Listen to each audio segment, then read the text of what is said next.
Comment tu dirais que la communication des associations a évolué au cours de ces dernières décennies? Est-ce qu'il y a eu des courants ou des enjeux particuliers? Je pense notamment à toute cette vague de misérabilisme ou alors la perpétuation de stéréotypes à l'égard de l'Afrique. Ça, c'est quelque chose qui a été soulevé dans le passé. Quel découpage, toi, tu ferais si on devait analyser un petit peu la communication grande cause Le misérabilisme ne marche plus aujourd'hui. Il faut que les gens, dans les campagnes, quand on les interpelle sur des causes, ils aient la sensation d'une utilité de leur don. Si je donne un peu, ça va changer quelque chose. Donc il faut plus qu'on leur raconte l'espoir qu'il y a derrière leur don, derrière leur mobilisation, plus que le côté, oui, misérabilisme. On a tous, en tout cas, je ne sais pas si vous, au Canada, vous receviez ça, mais nous, Handicap International, on recevait des mailings papier.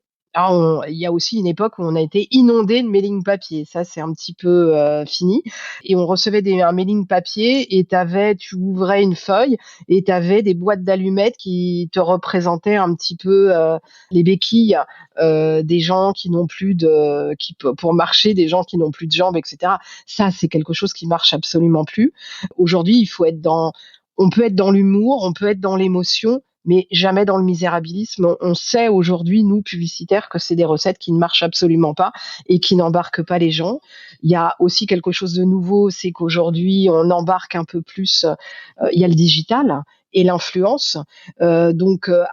Associer sa marque, enfin sa cause à des ambassadeurs, qu'ils soient du monde de l'influence, qu'ils soient du monde de l'entertainment, ça peut ouvrir beaucoup, beaucoup de portes.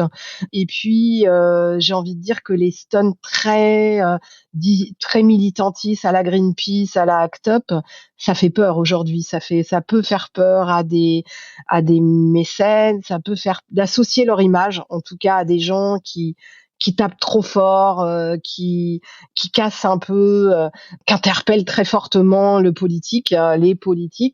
Ça peut faire peur et donc ça peut écarter, voilà, des possibilités. Par exemple, nous, on n'a jamais travaillé pour Greenpeace, mais on a travaillé pour WWF. Hein. Bon, on aurait pu accompagner Greenpeace. Hein. Et je sais que Greenpeace, à un moment donné, a fait toute une action très militantiste sur les panneaux d'écran publicitaires en affichage doux. Donc, c'est ce qu'on appelle les panneaux d'écran digitaux, en les recouvrant de post-it, comme quoi c'était polluant, etc., etc. Bah, c'est sûr qu'ils se ferment définitivement les portes des régies d'affichage qui ont des panneaux digitaux, donc ça peut être les gares, ça peut être le métro, ça peut être les centres commerciaux.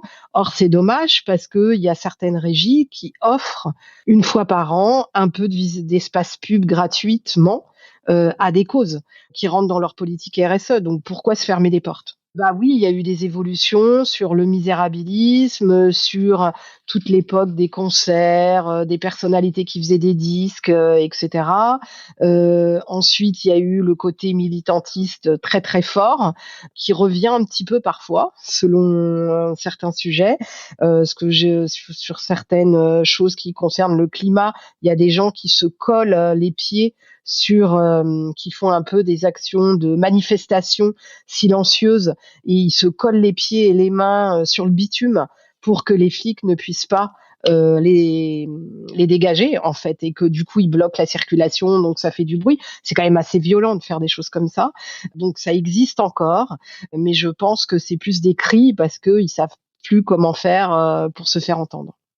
Tu peux être créatif aussi en proposant des événements, ce qu'on appelle nous des stunts, c'est-à-dire tu vas interpeller, tu vas investir une place, un lieu grand public et tu vas faire quelque chose. Par exemple, nous là, pour la dernière journée internationale du droit des filles, on a monté une classe vide dans un immense centre commercial à Paris qui est la Canopée des Halles et en fait avec plein de mots d'excuses pourquoi il n'y avait pas ces enfants qui étaient présents en classe ce jour-là pour dénoncer que quand on est à l'autre bout du monde, dans des pays pauvres où il faut faire 40 km, 20 km pour aller à l'école, parce qu'on est une fille, parce qu'on a ses règles et que donc on n'a pas de protection hygiénique, enfin pour plein de raisons, parce qu'il faut travailler, c'est compliqué d'aller à l'école. Et c'était une façon d'interpeller pour sensibiliser justement à l'inégalité du droit des filles, puisque le premier des droits pour s'émanciper,